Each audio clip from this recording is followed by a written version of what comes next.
Okay, in this video I'm going to show how to assemble the pizza. We have our dough has been pre-made. It's been sitting in the fridge for a couple of hours. We've got our sauce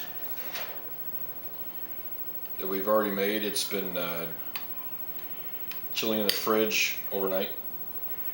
And I pre-warm everything. That's one of my little tricks. I pre-warm the sauce, pre-warm the cheese and the toppings, but I pull the dough right out of the fridge. And I'm going to be using this pizza pan. You can buy these in a grocery store. It's got like a non-stick surface on it. You can also use a pizza stone like this. You can buy this in the grocery store too. This makes really good pizza. Also, you want to let your dough sit overnight if you're going to use this, and you want to flour your dough so it doesn't stick to the stone, because it will. This dough right here will stick to the stone, and you'll have to scrape it off, and it's not pretty. I've made that mistake before, but we're just going to use this. It's a bit easier. And the recipe doesn't call for it, but I use like a half tablespoon of olive oil. I think it tastes better. It makes the crust come out a little better, in my opinion.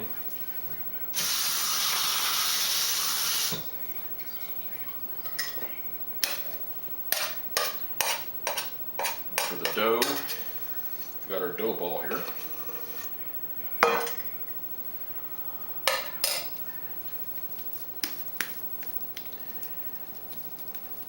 What you want to do is you want to make as best you can, like a sphere, a ball. It's kind of hard to do, but kind of center it in the pan with the oil. And I put a little water on my hands to keep it from sticking. Like I said, you can also use flour.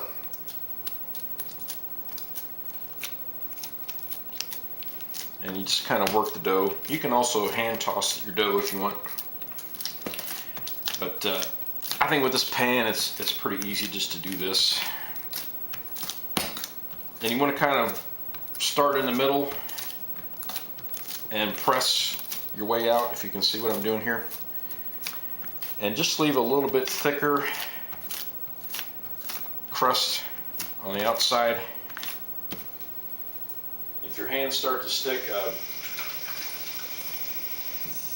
put a little more water on my hands.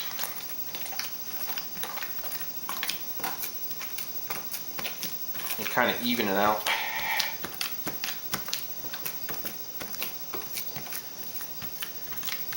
Try not to make it too thin in some spots and too thick in other spots.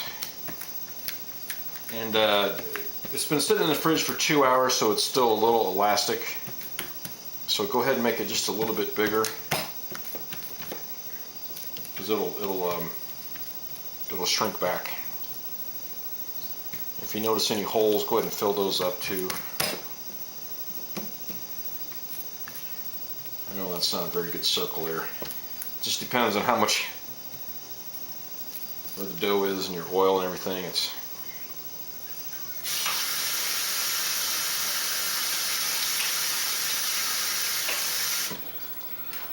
I think at some point it's just good enough.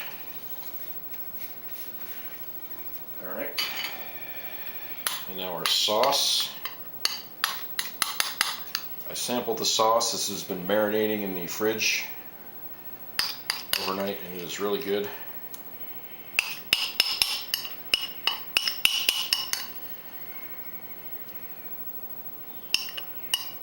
I use a big spoon.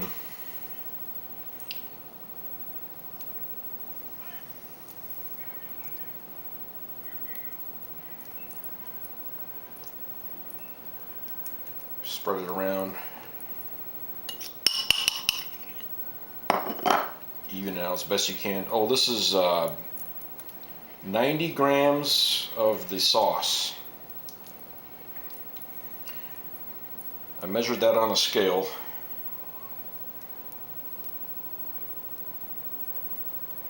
I use 90 grams of sauce. This is for a small pizza, a small 10-inch pizza. It's turning into an oval though, it's not really a circle. You got to really even out your oil and everything to make it a perfect circle, or you know, hand toss it and throw it on your pizza stone. But, that's pretty good.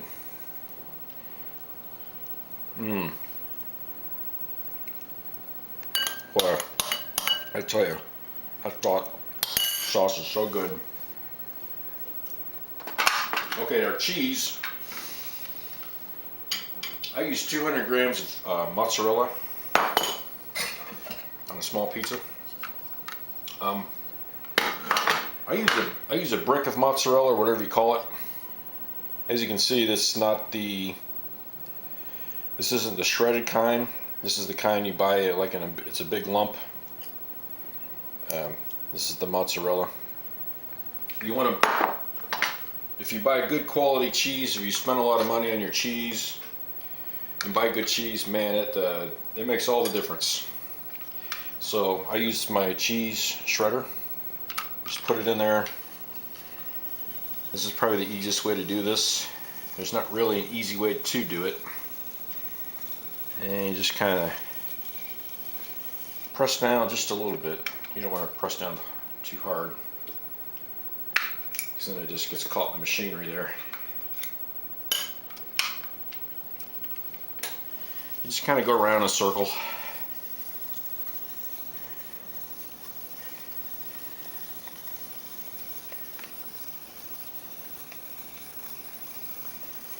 Try to put it on as evenly as possible.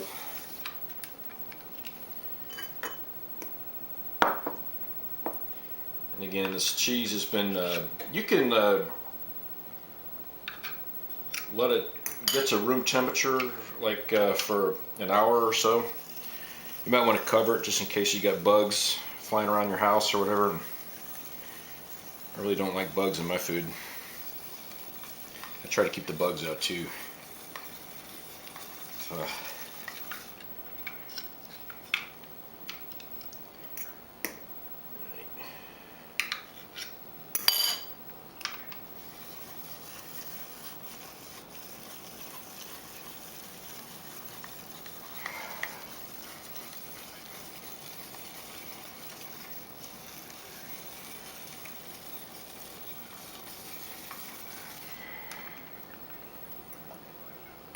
There's probably a better way to do this. There's probably a better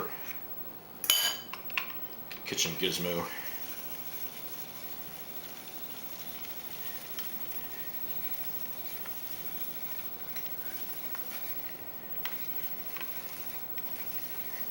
So we're about to get a big clump here. Yeah, it was all backed up there.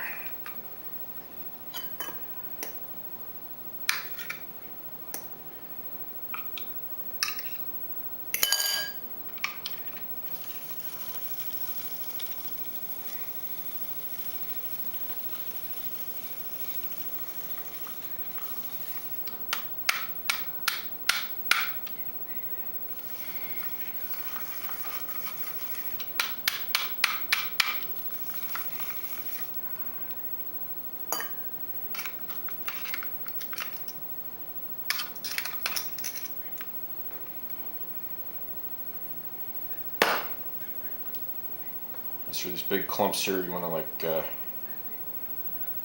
just kind of break them up. Make it as even as possible.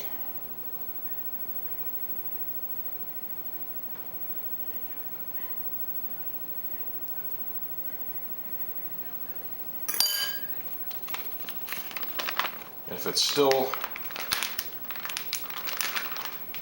not quite spread out enough, I cheat. I use a little bit of the pre-shredded.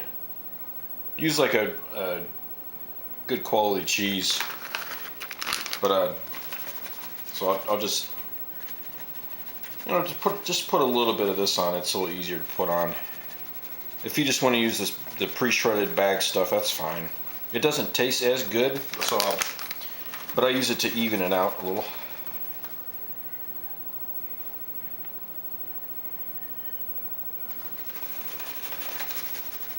They put they cover this stuff with something to keep it from sticking.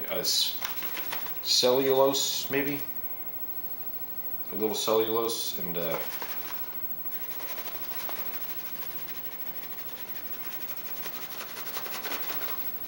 cellulose just doesn't taste good, does it? It's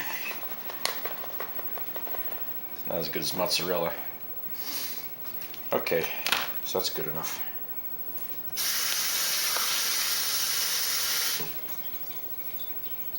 That probably is a lot of cheese on there. That's probably 250 grams of cheese on a small pizza. That's a lot of cheese. I like cheese. I think most pizzas they don't put that much cheese on it, but I like my cheese. And again, it's all pre-warmed. I think it cooks better that way. I think it browns a little bit better in the middle if you get it up to room temperature. And the kind of pizza I'm making today is going to be jalapeno and pepperoni. This combination, I also found this combination on the internet, and it is really good. You would not believe how good this combination of ingredients is. And these are the jalapenos are the hot, they're the jarred pickled jalapenos. I think the pickling adds to the flavor. You can try the fresh ones if you want. You may want to cook them first if you buy the fresh ones in the store, because they will take a while to cook, to cook down. But these are really good. I think it's you might not think it's good to use the jarred pickled jalapenos, but I think it's really good. I think it adds. And these are the hot ones. I like the hot. You can use mild too. They have mild, but I'm addicted to the heat. I love hot food. And the pepperoni, of course, I buy the pre-sliced. It's just easier. I mean, the machine slices it perfectly anyway, so I just go ahead and I'm lazy. I don't feel like slicing my own pepperonis. I guess if you want like big thick pepperonis, you can do that, like big slices. And just kind of even it out. I guess that's good enough. Okay, and I like to cook this on my oven, 350. I think most recipes call for 450 degrees. I myself, I just cook it at 350. It takes about 22 minutes. I usually check it around 19, just to make sure everything's running all right. And we're going to fast forward 20 minutes and see what happens. Okay, I think our pizza is about done. Pull it out of the oven.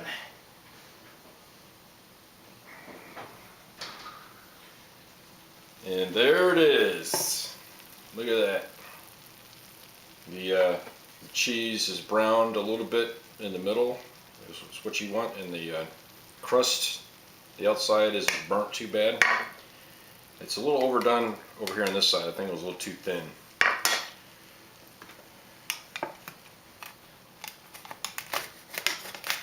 And just separate from the pan. Unfortunately, the non-stick here surface, I think it's worn off a little bit in some spots, so you have to kind of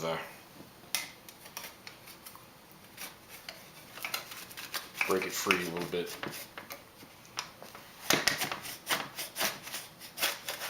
It used to just slide right off,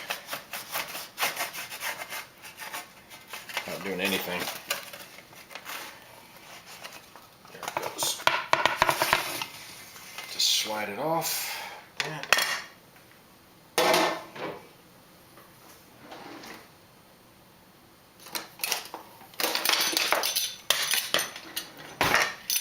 Got my pizza cutter. crust looks like it came out perfect.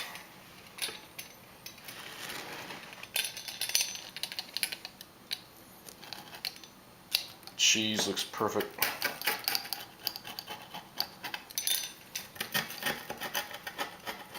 It is not a perfect circle. I don't think it affects the taste that much.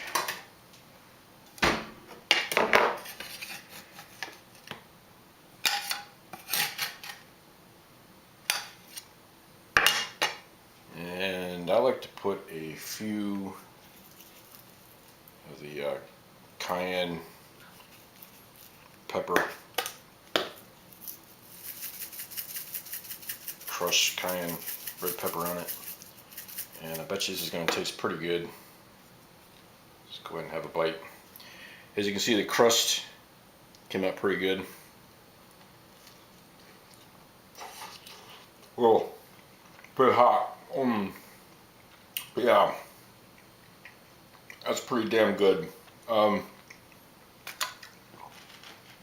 This whole pizza here will cost about $5.50 in ingredients, and I think it's about 50 cents in electricity to cook it. And if you pay yourself 10 bucks an hour to cook it, you're looking at half an hour, you're looking at like 10 bucks for this pizza. And I challenge you to find a pizza that's this good from any store or chain or whatever in the United States. I don't think you're going to find it. So I encourage you to give this a shot, because it is pretty good.